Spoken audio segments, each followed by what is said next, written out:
সরসায় জিয়ার খাল পরিদর্শনে আসেন প্রতিমন্ত্রী ফরহাদ হোসেন আজাদ।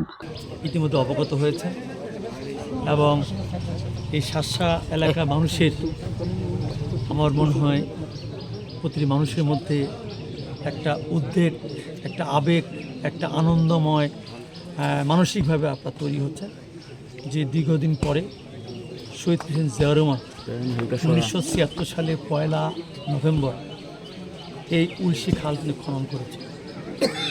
যে খাল আজকে আমরা দেখতে পাচ্ছি সেই খালের জায়গায় খাল নাই, এই খালে অনেক অংশ দখল হয়েছে এবং যে নদীর প্রবাহমান ছিল এই খালের মধ্যে দিয়ে সেটা ইতিমধ্যে বন্ধ হয়ে গেছে। আমি আজকে আমাদের মন্ত্রণালয়ের সচিব সভায় আসছি।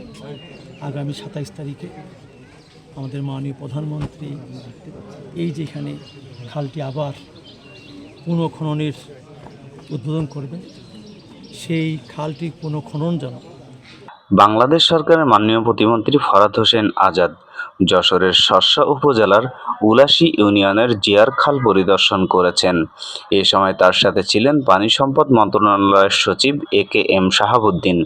শুক্রবার 17 এপ্রিল সকাল 11টার দিকে তিনি খালটি সরেজমিনে ঘুরে দেখেন এবং এর সার্বিক অবস্থা পর্যবেক্ষণ করেন। পরিদর্শনকালে তিনি সংশ্লিষ্ট কর্মকর্তাদের সাথে খালটির উন্নয়ন, পানি প্রবাহ স্বাভাবিক রাখা এবং সৌন্দর্যবর্ধন সংক্রান্ত বিভিন্ন বিষয় নিয়ে আলোচনা করেন।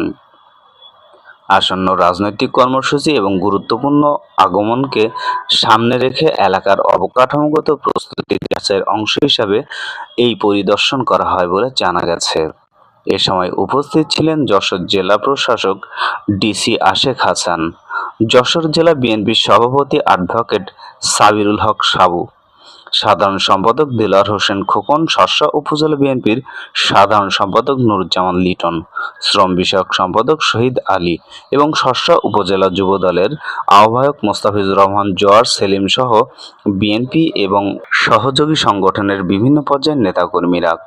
স্থানীয় নেতৃবৃন্দ জানান, জিয়ার খাল এলাকার উন্নয়নে দ্রুত কার্যকর উদ্যোগ নেওয়া হবে। একই সাথে তারা খালটি পরিবেশন ও সৌন্দর্য বজায় রেখে এলাকাকে আরও আকর্ষণীয় করে গড়ে তোলার পরিকল্পনা রয়েছে তাদের, যাতে করে আগত অতিথিদের সামনে একটি ইতিবাচক ভাবমূর্তি উপস্থাপন করা যায়। Khairul Bashar, the financial post.